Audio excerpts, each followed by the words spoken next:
आज़ादी, अभी 15 अगस्त को हम आज़ादी मनाने वाले हैं, लेकिन ये कौन सी आज़ादी है? ये जितनी भी घटनाएं आपने बताई हैं, ये सारी घटनाएं उन लोगों के द्वारा की जा रही हैं जो अपने आप को पैदाइशी देवता समझते हैं कि हम पैदा ही देवता बनकर हुए हैं। लेकिन बेवकूफ़ तो जनता है ना। जनता को समझना चाहिए कि आज आप कहाँ पर हैं और कैसे जी रहे हैं। आप एक आज़ाद देश के नागरिक हैं। उस देश में आप इस तरह की घटनाओं को अगर बर्दाश्त कर रहे हैं तो यहाँ पर कमी जनता की है। बिल्कुल भी आज़ाद नहीं है। ये कैसी आज़ादी है? अगर सिर्फ एक दलित वर्ड से आप किसी के ऊपर पेशाब करने जैसा घटिया काम कर रहे हैं, आप उसको मार रहे हैं, आप उसको पानी नहीं पीने दे रहे हैं, आप उसको नंगा घुमा रहे हैं, आप उसको चप्पल से मार रहे हैं, आप उसको घोड़ी पे नहीं बैठने दे रहे हैं, तो काहे की आज़ादी है ये आज़ादी नहीं है। आज़ादी सिर्फ ये ब्राह्मणों के लिए है। और मैं आपको बता दूं कि बाबा साहब ने एक सेंटेंस कहा था कि जो दलित लोग हैं, जो पिछड़े लोग हैं, वो गुलामों के गुलाम हैं।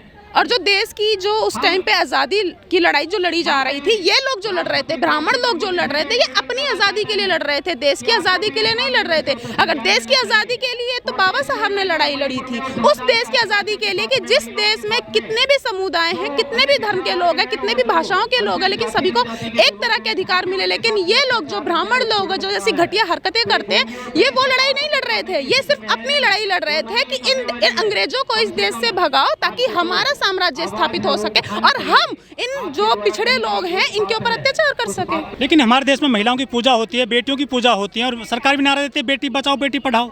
ये सब दिखावा है और ये सब राजनीति है। इनको सिर्फ गद्दी चाहिए। उस गद्दी के लिए इनका मन करेगा उसको देवी बनाएंगे, इनका मन करेगा उसको कुछ भी बनाएंगे। अगर देवी है तो देवियों को कैसे नंगा कर दिया, ये सवाल आप उनसे जाके पूछिए। लेकिन ऐसे मौके पर लोग कह रहे हैं कि महिला राष्ट्रपति हैं, आदिवासी राष्ट्रपति, और आदिवासी महिलाओं को नंगा किया गया था।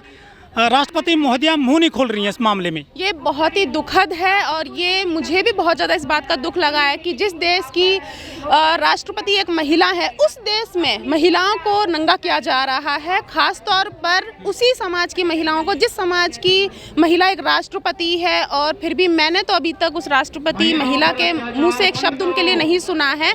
लेकिन ये बहुत ही दुख की बात है और इसके आगे एकदम ब्लैंक हो जाते हैं हम। आज़ादी का अमृत महोत्सव मना रहे हैं वो तो मनाएंगे ना, उनके लिए तो आज़ादी है, उनके लिए तो आज़ादी है। उनके पास सत्ता है, उनके मन में आता है वो महिलाओं को नंगा करते हैं, उनके मन में आता है वो अडानी का पेट भरते हैं, उनके मन में आता है वो कुछ भी करते हैं, उनके मन में आता है वो नोटबंदी करते हैं, वो लोगों को सड़क पे खड़ा कर देते हैं, उनके मन में आता है वो थाली बजवा देते हैं, उनके मन में आता है वो दिए जलवा देते हैं। उनके जो मन में आता है वो करवा रहे हैं, तो उनके लिए तो अमृतकाल है ना। यानी कि इन शॉर्ट में अमृतकाल जो है वो सिर्फ सरकार के लिए है। जनता तो एवं ही बेवकूफ़ बन रही है।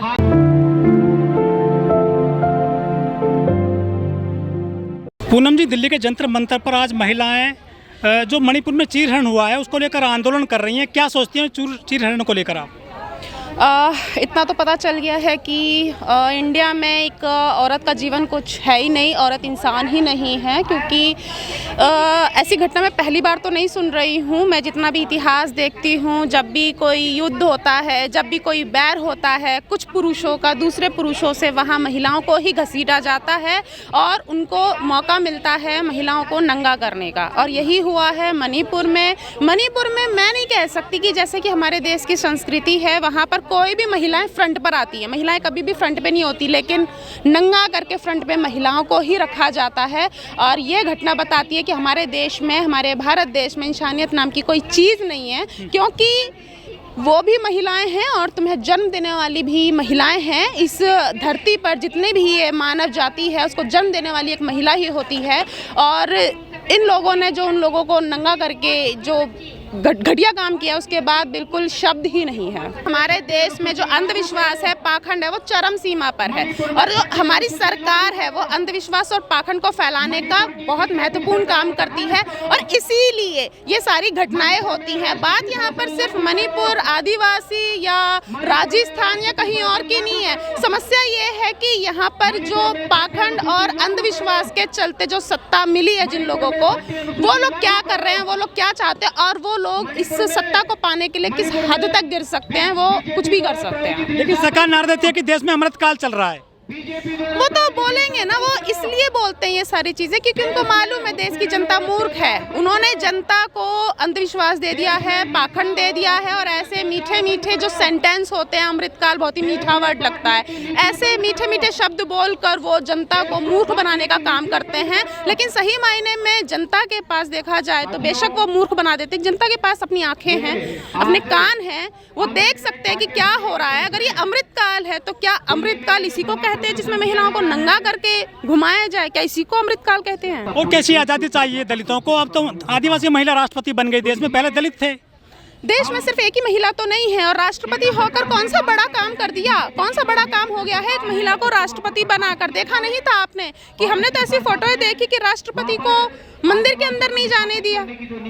मंदिर क्या देश से बड़ा हो गया? मंदिर क्या ऐसी जगह हो गई जो कि पार्लियामेंट से बड़ी हो गई? एक राष्ट्रपति की कुर्सी पर बैठी महिला मंदिर के अंदर नहीं जा पा रही है, उसकी शुद्धि करवाई जा रही है। शुद्धि का क्या मतलब? आप मुझे एक्सप्लेन करेंगे? क्या मोदी की शुद्धि हुई थी? क्या योगी की शुद्धि हुई थी? क्या स्मृति ईरानी की शुद्धि हुई थी? सिर्फ राष्ट्रपति द्रौपदी मुर्मू जी की क्यों शुद्धि हुई थी? आप मुझे बता दीजिए शुद्धि का मतलब। ये कौन सी आजादी है? ये तो दिखावा है, ये पिछड़े लोगों को बहकाने का तरीका है कि देखो जी, आपको हमने, ये आपके समाज की एक महिला को हमने राष्ट्रपति बना दिया, आपको क्या चाहिए? आप इसी में खुश रहो, और जनता इसी में खुश रहती भी है। लेकिन हमारे देश में चीरहरण पहले से होते रहे हैं, इतिहास गवाह है। बिल्कुल होते रहे हैं, मैंने पहले ही सेंटेंस में कह दिया है। ये पुरुषों की लड़ाई है। इतिहास आप देखेंगे, महिलाओं की कभी लड़ाई रही ही नहीं है। कौन सी महिला ने लड़ाई शुरू की? कौन सी महिला ने साम्राज्य की मांग की है? कौन सी महिलाओं ने प्रॉपर्टी पर राज करने की कोशिश की है? मैंने तो ऐसा कोई इतिहास नहीं पढ़ा है। होगा तो होगा, आप मुझे बता दीजिए। लेकिन लड़ाइयाँ हमेशा पुरुषों की रही हैं, जिसमें कि महिलाओं को अननेसेसरी धकेला गया है सिर्फ उनका यौन शोषण करने के लिए। आज फूलन देवी जी की जयंती है, क्या कहना चाहोगी?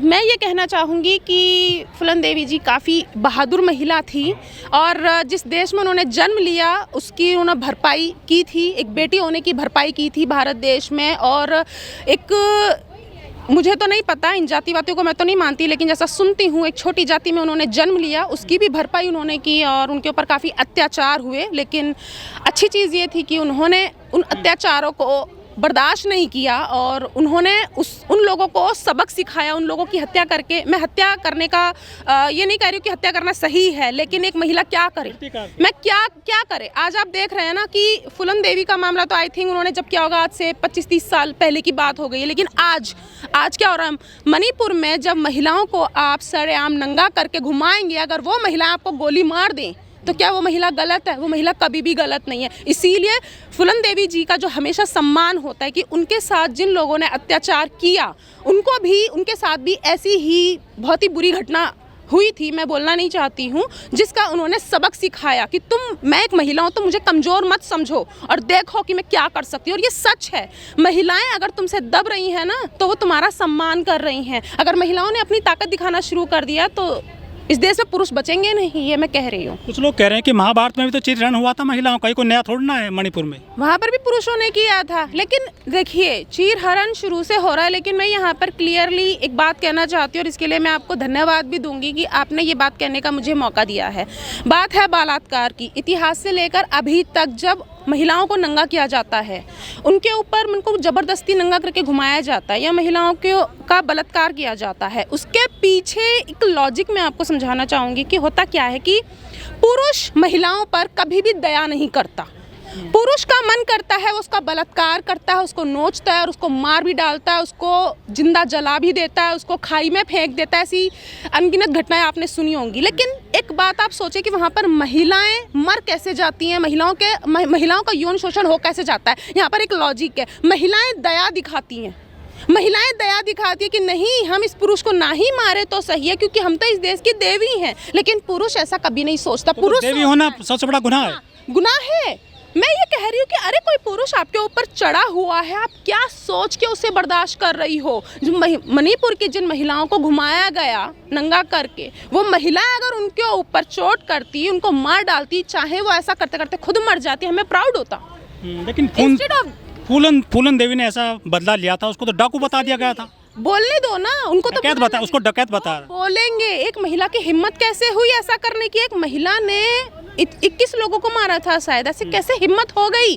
उनको तो बुरा लगेगा ना, तभी तो वो ऐसे ऐसे वर्ड्स देते हैं, तभी तो अच्छी महिला बुरी महिला होने के वर्ड्स देते हैं, ताकि हम मर जाएं, हमारे साथ कुछ भी हो जाए लेकिन हम सामने वाले के साथ ना बचाव ना करें। क्यों नहीं करती है महिलाएं बचाव? इस देश में हर 10 मिनट में एक रेप होता है। मैं उन सभी महिलाओं से कहना चाहती हूँ, क्या सोच के आपने अपना रेप होने दिया? कहाँ पर आपने अपने आप को बचाने की कोशिश की? सिर्फ एक चीज़ बोलकर बचाओ बचाओ, मुझे जाने दो, मुझे छोड़ दो, बस यही तो बोलती दिखती है महिलाएं। कहाँ आपने उनको चोट की? कहाँ आपने उनको धक्का दिया? कहाँ आपने उनका मर्डर करने की कोशिश की? आपको कानून संरक्षण दे रहा है, आपको अधिकार मिला हुआ है कि अगर अपनी सुरक्षा करते हुए आप किसी का मर्डर भी कर देते हैं तो आप गुनहगार नहीं है। फिर क्या सोच के आप उनका मर्डर नहीं करते हैं?